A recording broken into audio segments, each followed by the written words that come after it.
নমস্কার, আমার চ্যানেলে আপনাদেরকে স্বাগত। আজ বানাবো আচারি চিকেন কারি। তার জন্য আমার লাগছে চিকেন, আচারের একটা মশলা, আদা রসুন কাঁচা লঙ্কা বাটা, পেঁয়াজ, টক দই, হলুদ, কাশ্মীরি লঙ্কা, টমেটো আর আচারি লঙ্কা।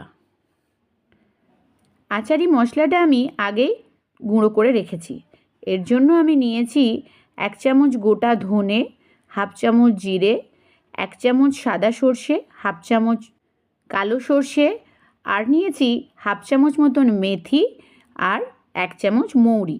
এগুলোকে আমি হালকা ভেজে নিয়ে গুঁড়ো করে নিয়েছি, কিন্তু গুঁড়োটা একদম মিহি হবে না, একটু দানা দানা থাকবে। আর নিয়েছি এই আচারে বড় লঙ্কাটা।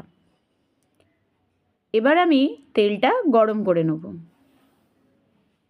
এখানে আমি সর্ষের তেল নিয়েছি, কারণ আচারে সাধারণত সর্ষের তেলই ব্যবহার করলে ভালো লাগে। এবার আমি পেঁয়াজটা দিয়ে দিলাম। পেঁয়াজটা একটু লাল লাল করে ভেজে নেব। পেঁয়াজটা ভাজা হয়ে গেলে এর মধ্যে দিয়ে দেবো আদা রসুন কাঁচা লঙ্কা বাটা। এখানে 2টো মতন কাঁচা লঙ্কা আমি দিয়েছি। এবার আদা রসুনটা ভেজে নিয়ে দিয়ে দেবো ফ্যাটানো টক দইটা। এখানে টক দইটা একটু পরিমাণে বেশি লাগবে।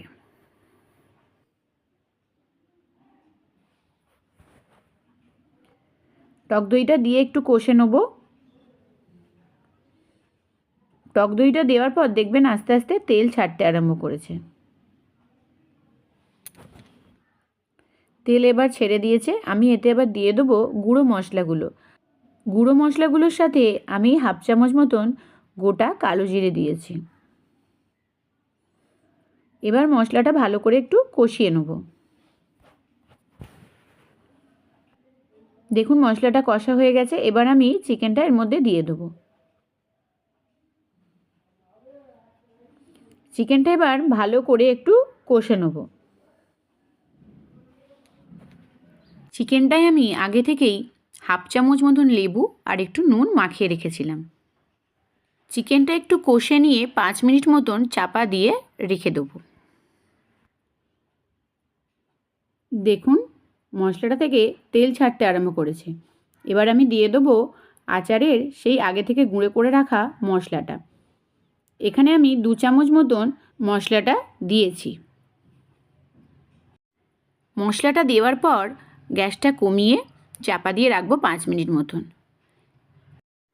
এই মাংসটায় একদমই জল পড়বে না, তাই কষতে কষতেই মাংসটা পুরো সেদ্ধ হয়ে যাবে। এবার আমি চাপা দিয়ে রেখে দেবো 5 মিনিট মতন।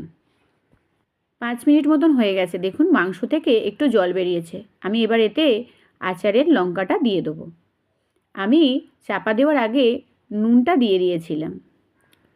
এবার দিয়ে দেবো কেটে রাখা টমেটোটা। লঙ্কা আর টমেটোটা চিকেন সেদ্ধ হলে তবেই দেবেন।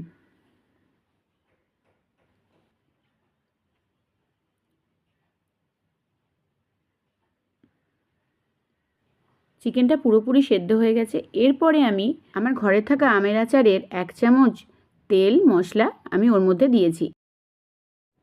আপনারা না চাইলে সেটা নাও দিতে পারেন। রেডি হয়ে গেছে আমার আচারি চিকেন কারি। ভালো লাগলে পাশে থাকবেন। ধন্যবাদ।